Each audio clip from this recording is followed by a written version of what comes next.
2023 ഒക്ടോബറിൽ ആരംഭിച്ച Israel Palestine യുദ്ധത്തിൽ ഇതുവരെയും 825 ഇസ്രയേൽ സൈനികരെങ്കിലും കൊല്ലപ്പെട്ടതായി ഒരു ഇസ്രയേലി ദിനപത്രം റിപ്പോർട്ട് ചെയ്യുന്നു. പത്രത്തിന്റെ വെബ്സൈറ്റിന്റെ അച്ചടി പതിപ്പായ ഐഡിയോഡ് അഹ്റോനോത്ത് തിങ്കളാഴ്ച ഈ റിപ്പോർട്ട് പ്രസിദ്ധീകരിക്കുകയും ചെയ്തിട്ടുണ്ട്. കഴിഞ്ഞ മാസം മുതൽ വടക്കൻ ഗാസയിലെ ജബാലിയ നഗരത്തിൽ കുറഞ്ഞത് 40 ഇസ്രയേൽ സൈനികരെങ്കിലും കൊല്ലപ്പെട്ടതായി ഹിബ്രു മാധ്യമങ്ങളും നേരത്തെ റിപ്പോർട്ട് ചെയ്തിരുന്നു. കഴിഞ്ഞ ദിവസം വടക്കൻ ഗാസയിൽ നടന്ന ഏറ്റുമുട്ടലിൽ ഒരു സൈനികൻ കൊല്ലപ്പെട്ടതായും ഇതേ ഏറ്റുമുട്ടലിൽ ഒരേ ബ്രിഗേഡിലുള്ള 3 പേർക്ക് വളരെ ഗുരുതരമായി പരിക്കേറ്റതായും ഇസ്രായേൽ സൈന്യം ഒരു പ്രസ്താവന ഇറക്കുകയും ചെയ്തിരുന്നു. പ്രസ്താവനയിൽ കൂടുതൽ വിശദാംശങ്ങൾ ഇതുവരെയും അവർ നൽകിയിട്ടില്ല.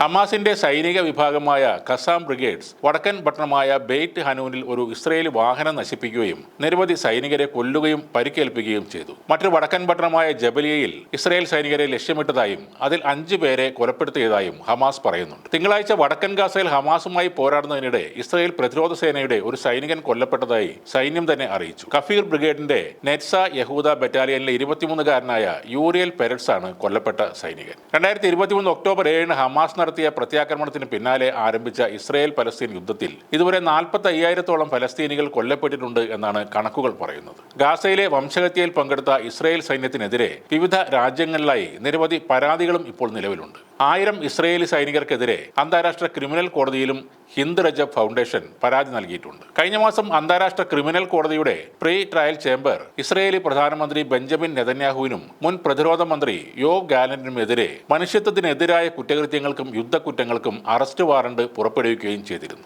അതിനിടെ ഇസ്രായേലിന് നേരെ വീണ്ടും മിസൈൽ ആക്രമണം നടത്തിയിരിക്കുകയാണ് യമനിലെ ഹൂതികൾ. മധ്യ ഇസ്രായേലിന് നേരെ നടന്ന ആക്രമണത്തിൽ നിന്ന് രക്ഷപ്പെടാൻ ബങ്കറുകളിലേക്ക് ഓടിയ നിരവധി പേർക്ക് പരിക്കേറ്റതായി ഇസ്രായേലി മാധ്യമങ്ങൾ റിപ്പോർട്ട് ചെയ്യുന്നു. മിസൈൽ എത്തുന്നതിന്റെ സൈറൻ കേട്ടതോടെ ബെൻ ഗുരിയോൺ വിമാനത്താവളത്തിന്റെ പ്രവർത്തനങ്ങളും നിർത്തിവെക്കുകയായിരുന്നു. ടെൽ അവീവ്, റെഷോവെറ്റ്, റിഷോൺ ലെസ്ലിയോൺ തുടങ്ങി 20ഓളം പ്രദേശങ്ങളിലാണ് ഇങ്ങനെ സൈറൻ മുഴങ്ങിക്കൊണ്ടിരുന്നത്. 10 ലക്ഷത്തോളം പേർ ഇതോടെ ബങ്കറിൽ കയറി ഒളിച്ചു എന്നാണ് പറയുന്നത്. ബങ്കറിൽ ഒളിക്കാൻ ഓടുകയായിരുന്ന 18 വയസ്സുള്ള ഒരു ജൂത വനിതയെ ഇതിനിടയിൽ ഒരു കാർ ഇടിക്കുകയും ചെയ്തതായി റിപ്പോർട്ടുകൾ പറയുന്നു.